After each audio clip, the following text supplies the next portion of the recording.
Le hygge est un mot d'origine danoise et norvégienne. Il désigne un sentiment de bien-être, une humeur joyeuse. Il peut aussi signifier une atmosphère intime et chaleureuse, un état d'esprit positif ou un moment réconfortant.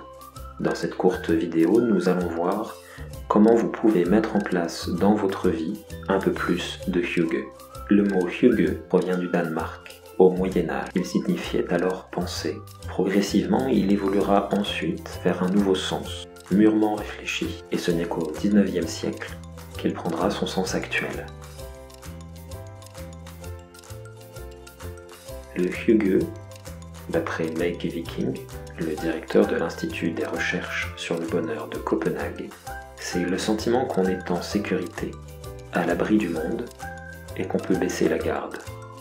Cette recherche d'une intimité bienveillante envers soi-même est une ressource pour plus de bien-être. Le hygge est lié à une ambiance, une atmosphère, à la décoration ou encore à un lieu, mais aussi à un événement ou à une activité.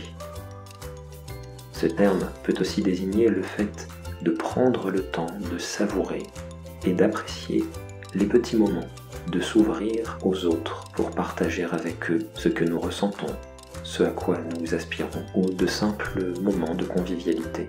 Il s'agit donc d'une conception non matérialiste du bonheur.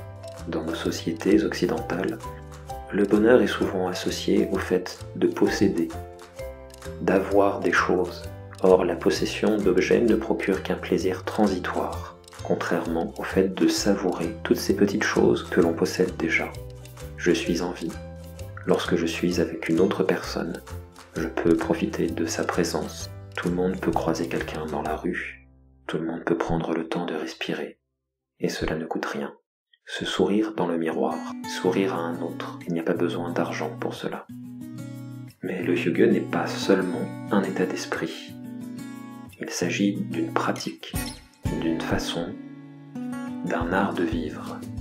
Par exemple, prendre l'habitude d'allumer des bougies, ou bien de s'habiller de façon confortable, en mettant des chaussettes de laine, en enfilant une robe de chambre. On peut aussi prendre le temps de se faire du bien, se faire couler un bain chaud, se cuisiner de bons petits plats réconfortants et les savourer. Là encore, ce n'est pas la quantité ou la quantité d'argent dépensé qui va me faire du bien. C'est le fait de prendre le temps de cuisiner, prendre le temps de goûter, prendre le temps de partager un repas avec nos proches ou encore de le partager avec soi-même sans avoir l'attention paralysée par autre chose, comme la télévision par exemple, ou des préoccupations, des ruminations, mais au contraire simplement être là, vivre ce repas. Le hygge est considéré comme un art de vivre. Il s'apprend, s'entraîne.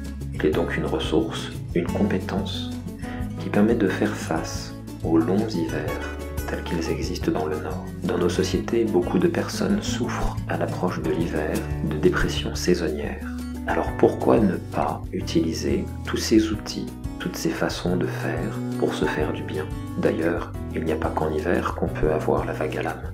Des situations de vie peuvent affecter notre humeur et notre morale. Dans tous ces cas, pratiquer le hygge peut nous faire du bien. Il s'agit aussi d'une pratique de la pensée, une philosophie qui va intégrer plusieurs éléments, par exemple l'optimisme, penser de façon positive, une plus grande ouverture d'esprit, et une volonté de prendre soin de soi, de nos proches et des petits moments, plutôt que de chercher à faire des choses. Le hygge se reflète aussi dans notre façon d'aménager nos espaces de vie, décorer notre maison, choisir du mobilier pour le fait qu'il évoque du confort, du bien-être, des choses simples mais accueillantes, reposantes pour notre regard, chercher à avoir un environnement de vie chaleureux et accueillant.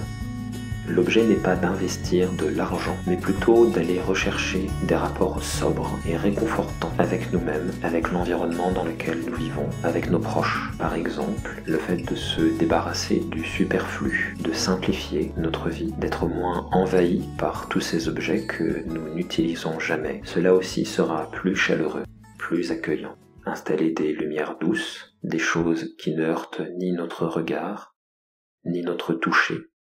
Tout cela va nous faire du bien. Il existe de nombreux termes pour parler de hygge selon les sociétés. On pourrait par exemple, en France, parler de cocooning. Mais pourquoi donc le hygge nous rendrait-il heureux? Cela vient de notre cerveau. Passer du temps avec nos proches, faire du sport dans la recherche de bien-être et de ressentir son corps, s'exposer à de la lumière douce, tout cela va permettre à notre cerveau de produire des neurotransmetteurs et des neuromodulateurs, et ces derniers ont des effets importants sur notre humeur. De quoi parlons-nous? En particulier de l'ocytocine, de la sérotonine et de l'endorphine.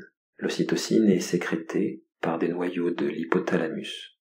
Il s'agit d'un neuromodulateur. Autrement dit, l'ocytocine va contrôler le fonctionnement des autres neurotransmetteurs et va donc avoir un impact considérable sur la chimie de notre cerveau. Elle joue un rôle important dans l'empathie, la confiance et la générosité, mais aussi dans des comportements prosociaux tels que les comportements maternels, la reconnaissance sociale. Dans certains cas, elle peut provoquer une agressivité défensive parce qu'elle a un lien avec l'esprit de clan.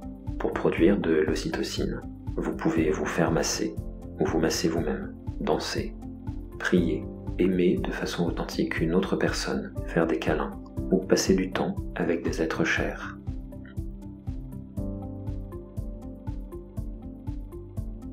La sérotonine est un neurotransmetteur que l'on retrouve dans le système nerveux central et dans le tube digestif. La sérotonine est impliquée dans la régulation des rythmes circadiens, c'est-à-dire la gouvernance des cycles des jours et de la nuit, du sommeil et de la digestion. Elle joue un rôle dans le contrôle de notre humeur, et dans de nombreux désordres psychiatriques, la sérotonine va venir à manquer dans le stress, l'anxiété, la dépression ou les phobies. Son activité peut être particulièrement perturbée par certaines drogues ou psychotropes. Par exemple la consommation d'ecstasy. Pour avoir plus de sérotonine, une alimentation variée avec des protéines et une bonne exposition à la lumière va permettre d'avoir des apports naturellement.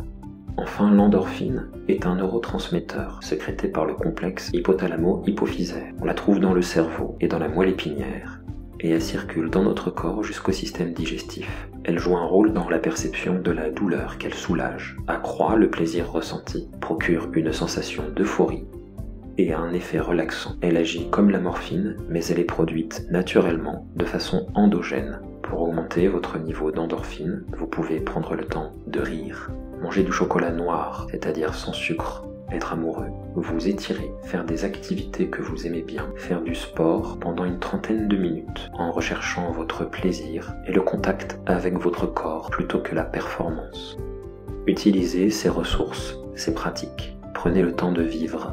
Prenez le temps d'être parce que votre corps en a besoin. Si vous prenez soin de vous, vous améliorerez votre humeur et vous serez beaucoup plus proche d'une vie épanouissante et du bonheur.